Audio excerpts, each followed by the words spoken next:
Fifth crusade चलता है 1217 से 1221 CE तक, और ये फिफ्थ क्रूसेड की शुरुआत पॉप इनोसेंट थर्ड ने ही की थी।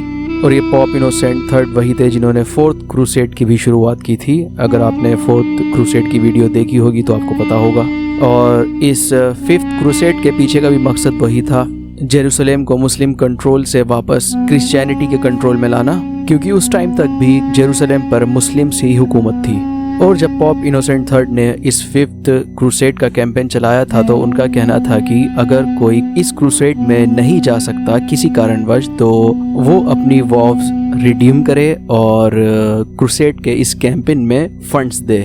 और पॉप का कहना था कि जो भी इस क्रूसेड में फंड्स देगा और वो जेरूसलेम के लिए ट्रैवल नहीं कर पाएगा, क्रूसेड में शामिल नहीं हो पाएगा, तो वो भी अपने गुनाहों का पश्चाताप कराने का लाभ उठा पाएगा। और अगर आपने चौथे क्रूसेड की वीडियो देखी होगी तो आपको पता होगा कि चौथे क्रूसेड की पूरी कहानी फंड्स के चक्कर में ही बिगड़ी थी और क्रूसेडर्स ने अपनी ही फेलो क्रिश्चियन कंट्री ज़ारा पर अटैक कर दिया था और क्रूसेडर्स ने वहाँ बहुत उत्पात मचाया था, लूटपाट की थी वहाँ पर। यहाँ तक के ज़ारा के लोगों ने अपने घरों के आगे क्रॉस टांग दिया था, ये जताने के लिए कि हम भी क्रिश्चियंस ही हैं, हम कोई मुस्लिम्स नहीं है, हम पर अटैक मत करो। लेकिन क्रूसेडर्स को इस बात से कोई मतलब नहीं था। Back to the point now. और फिफ्थ क्रूसेड का ये कैंपेन सफल भी रहा काफ़ी कंट्रीज में, जैसे जर्मन, ब्रिटेन, इटली और हंगरी। और इस बार फिफ्थ क्रूसेड की कमान संभालने वालों में थे Andrew second of Hungary, Leopold six of Austria, John of Brienne, जो कि जेरूसलेम के किंग थे, वो भी नाम मात्र के लिए, क्योंकि जेरूसलेम तो मुस्लिम्स के ही कंट्रोल में था। और जर्मन आर्मी को लीड कर रहे थे ओलिवर ऑफ पेडरबॉर्न। और एक मिक्स्ड आर्मी थी जिसमें डच, फ्लेमिश, फ्रीशियन सोल्जर शामिल थे और इसे लीड कर रहे थे William first of Holland. Frederick second Holy Roman Emperor ने भी इस क्रूसेड के लिए क्रॉस उठाया था, लेकिन उन्होंने पार्टिसिपेट नहीं किया क्योंकि उनके साथ इंटरनल पॉलिटिक्स प्रॉब्लम चल रही थी। दूसरी बात, उनका पेपेसी के साथ भी कुछ पंगा चल रहा था। पेपेसी यानी ये जो पॉप सिस्टम होता है, एक के बाद एक जो पॉप बनते हैं और इनके पास पावर होती है रोमन कैथोलिक चर्च की। और फिर 16 जुलाई 1216 को क्रूसेडर्स के ग्राउंड पर उतरने से पहले ही पॉप इनोसेंट थर्ड की मृत्यु हो जाती है और फिर इनके बाद इन्हीं के सक्सेसर पॉप होनोरियस थर्ड इनकी जगह लेते हैं, लेकिन ये भी फुल ऑन क्रूसेड करने के ही पक्ष में थे। और अब मई 1218 को क्रूसेडर्स आर्मी इजिप्ट के शहर डेमिएटा पहुंच जाती है, क्योंकि क्रूसेडर्स का प्लान वही था कि पहले इजिप्ट पर अटैक करना और उसके बाद जेरूसलेम को कैप्चर करना। और क्रूसेडर्स की प्लानिंग यही थी कि पहले डेमिएटा को कैप्चर करेंगे और उसके बाद नाइल रिवर के साथ साथ कायरो की तरफ आगे बढ़ेंगे। और क्रूसेडर्स की इस आर्मी में शामिल थे नाइट हॉस्पिटलर्स, नाइट्स टेम्पलर्स, टिटोनिक नाइट्स। और फील्ड पर क्रूसेडर्स आर्मी को लीड कर रहे थे जॉन ऑफ बेरियन, जो कि नाम मात्र के किंग थे जेरूसलेम के। और दूसरी साइड मुस्लिम्स आर्मी को लीड कर रहे थे अल कामिल, जो कि सलादीन के भाई अल आदिल के बेटे थे। अब क्या था कि डेमिएटा का जो फोर्टिफिकेशन था, यानी जिसे किलाबंदी कहते हैं, वो बहुत इम्प्रेसिव थी और 3 ऊंची ऊंची मजबूत दीवारों से मिलकर बनी थी और इसमें लगभग 28 से 30 टावर्स बने हुए थे और इनमें हमेशा सोल्जर्स हुआ करते थे। इसीलिए किसी भी आर्मी का डेमिएटा सिटी में अंदर आकर अटैक करना बड़ा मुश्किल था। और फिर क्या था कि नाइल नदी के आइलैंड पर एक चेन टावर था और इस टावर से सिटी की वॉल तक एक मैसिव लोहे की चेन बंधी हुई थी और ये चेन नाइल नदी के ऊपर से होकर जाती थी, जिससे डेमिएटा सिटी के हार्बर में घुसने का पैसेज ब्लॉक हो जाता था। इसलिए क्रूसेडर्स आर्मी डेमिएटा सिटी के बाहर नाइल नदी के वेस्ट बैंक पर ही कैंप लगाकर रहना शुरू कर देती है और लगभग महीनों तक क्रूसेडर्स आर्मी चेन टावर पर अटैक करने की कोशिश करती है, लेकिन सफलता नहीं मिल पाती क्योंकि चेन टावर की ऊंचाई लगभग 21 मीटर थी और इस पर 300 सोल्जर्स मौजूद थे। और क्रूसेडर्स लेडर्स बनाकर भी टावर पर चढ़ने की कोशिश करते हैं और 2 शिप्स को आपस में जोड़कर उस पर मास्ट्स और सेल यार्ड बनाते हैं और उस पर चढ़कर टावर पर अटैक किया जाता है और फिर टावर से चेन को हटा दिया जाता है। लेकिन टावर से चेन का हटने का मतलब ये नहीं था कि डेमिएटा पर क्रूसेडर्स आर्मी का कंट्रोल हो चुका है, क्योंकि नाइल नदी के ईस्ट साइड में अल कामिल की एक बहुत बड़ी आर्मी मौजूद थी। लेकिन आगे चलकर क्रूसेडर्स आर्मी के लिए डेमेटा सिटी को सीज करने का प्रोसीजर और ज़्यादा स्लो हो जाता है क्योंकि सर्दियाँ आने लगती हैं। दूसरी बात, लीडरशिप डिस्प्यूट शुरू हो जाता है क्योंकि सितंबर में कार्डिनल प्लेजियस, जो कि बिशप ऑफ अल्बानो और लेजेट ऑफ द अपोस्टोलिक थे, जिसे पेपल लेजेट भी कहा जाता है, अब ये सितंबर में क्रूसेडर्स कैंप पहुंच जाते हैं और जॉन ऑफ द बेरियन की कमांड को चैलेंज करते हैं क्योंकि कार्डिनल प्लेजियस को डायरेक्टली पेपल द्वारा अपॉइंट किया गया था और कार्डिनल प्लेजियस क्रूसेडर्स आर्मी की कमान अपने हाथों में लेना चाहते थे। और वो ये क्लेम करते हैं कि चर्च जो है वो ग्रेटर अथॉरिटी रखता है एक सेक्युलर लीडर के मुकाबले, क्योंकि उस टाइम पर ये रोमन कैथोलिक चर्च और ये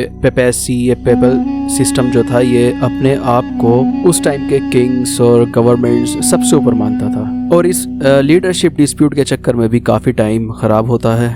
अब क्या होता है कि नवंबर 12, 18 को एक ज़बरदस्त स्टॉर्म आता है जिससे नाइल नदी में भी बाढ़ आती है, जिससे क्रूसेडर्स की जो शिप्स थी वो बर्बाद हो जाती हैं, सप्लाई डिस्ट्रॉय हो जाती है। इवन जो क्रूसेडर्स आर्मी नाइल नदी के तट पर जो कैंप लगाई हुई थी, उन कैंप्स में भी भारी नुकसान होता है और काफ़ी तादाद में क्रूसेडर्स मारे भी जाते हैं। और फिर आगे चलकर विंटर्स, स्प्रिंग, समर्स में भी क्रूसेडर्स आर्मी और मुस्लिम्स आर्मी के बीच क्लैशेस होते रहते हैं। और दूसरी ओर अल कामिल को भी डर था कि अगर यूरोप से और क्रूसेड आर्मी आती है तो डेमियाटा सिटी का जो गैरिसन है, यानी वो आर्मी जिसने डेमियाटा को प्रोटेक्ट किया हुआ है, वो ज़्यादा टाइम तक होल्ड नहीं कर पाएगी। तो वो क्रूसेडर्स आर्मी को एक ऑफर देता है। वो कहता है कि जेरूसलेम और पैलेस्टाइन के कुछ पार्ट्स तुम रख लो, तुम्हारे हैंड ओवर कर देता हूँ, क्योंकि ये जितने भी क्रूसेड्स हुए हैं ये सब जेरूसलेम के लिए ही हुए हैं।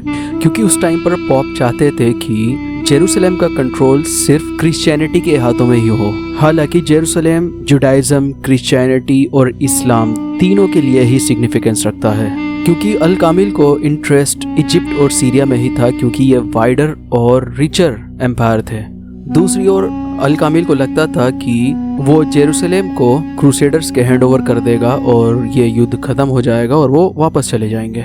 लेकिन सरप्राइजिंगली कुछ क्रूसेडर्स लीडर्स द्वारा इस ऑफर को रिजेक्ट कर दिया जाता है, क्योंकि कुछ क्रूसेडर्स लीडर्स का मानना था कि पहले वो इजिप्ट को अपने कंट्रोल में लेंगे, उसके बाद जेरूसलेम को।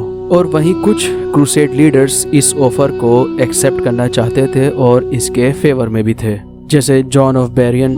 लेकिन कार्डिनल प्लेजियस इस ऑफर से बिल्कुल राजी नहीं थे, क्योंकि वो जेरूसलेम के साथ साथ इजिप्ट पर भी अपना कंट्रोल करना चाहते थे। लेकिन क्रूसेडर्स लीडर्स द्वारा इस ऑफर को ठुकराए जाने पर अल कामिल ऑफेंसिव हो जाता है और वो क्रूसेड आर्मी पर अटैक कर देता है। लेकिन वहाँ उसको सफलता नहीं मिलती और वो अपनी आर्मी को लेकर पीछे हट जाता है। और फिर नवंबर 12, 19 को क्रूसेड आर्मी डेमियाटा पर अटैक कर देती है और सीज इंजन की मदद से टावर को डिस्ट्रॉय करते हुए डेमियाटा सिटी के अंदर घुस जाती है। और अल कामिल एज ए प्रिकॉशन अपनी आर्मी को वहां से हटाता है और नाइल नदी से लगता हुआ 40 किलोमीटर साउथ की ओर चला जाता है। और फिर क्रूसेडर्स आर्मी डेमियाटा सिटी को अपने कंट्रोल में ले लेती है। और अब क्रूसेडर्स लीडर्स की इस बात पर डिबेट शुरू हो जाती है कि डेमियाटा पर किसका कंट्रोल होगा और नेक्स्ट स्टेप क्या होगा। और अब लगभग 1.5 साल बाद जर्मन आर्मी क्रूसेडर्स आर्मी को ज्वाइन करने पहुंच जाती है, जिसे लीड कर रहे थे लुडविग ऑफ बराविया। और अब क्रूसेडर्स आर्मी 1221 को नाइल रिवर पर आगे बढ़ती है। और अब तक अल कामिल ने अपनी आर्मी मंसूरा में सेटअप कर ली थी और उसका भाई भी सीरिया से उसकी मदद के लिए आर्मी लेकर आ रहा था। और अब क्रूसेडर्स आर्मी मंसूरा के लिए आगे बढ़ती है, लेकिन अल कामिल इंतज़ार में था सीरियन आर्मी की मदद का और नाइल रिवर के पानी का लेवल बढ़ने का, जो कि हर साल बढ़ता था। और फिर क्रूसेडर्स आर्मी मुस्लिम्स आर्मी पर अटैक करने के लिए आगे बढ़ती है और अल कामिल की आर्मी क्रूसेडर्स आर्मी को आगे आने देती है। और अब अल कामिल की आर्मी नाइल रिवर में जाकर क्रूसेडर्स के रास्ते में 4 शिप्स डुबा देती है, जिससे क्रूसेडर्स का रास्ता ब्लॉक हो जाता है और मुस्लिम्स आर्मी को और ज़्यादा टाइम मिल जाता है। और अब क्या था कि जिस लैंड पर क्रूसेडर्स आर्मी को शिप से उतरना था, अल कामिल की आर्मी पहले ही उस जगह को जाकर घेर लेती है। और उधर नाइल रिवर में पानी का लेवल बढ़ना शुरू हो जाता है और क्रूसेडर्स की शिप्स पानी में डगमगाना शुरू कर देती हैं। अब क्रूसेडर्स के आगे समस्या थी कि अगर वो शिप्स में ही रुकते हैं तो डूब जाएंगे, और अगर शिप से बाहर निकलते हैं तो आर्मी पहले ही पोजीशन लिए खड़ी है, उतरते ही मारे जाएंगे। और अब 28 अगस्त 1221 CE को क्रूसेडर्स आर्मी सरेंडर कर देती है और अब अल कामिल को डेमियाटा सिटी भी वापस मिल जाती है और मुस्लिम्स आर्मी प्रिजनर्स को भी आज़ाद करा लिया जाता है। और अब मुस्लिम्स आर्मी द्वारा क्रिश्चियन आर्मी को बिना नुकसान पहुंचाए जाने दिया जाता है और क्रूसेडर्स आर्मी वापस यूरोप लौट जाती है और इस 5th क्रूसेड में भी मुस्लिम्स आर्मी की जीत होती है।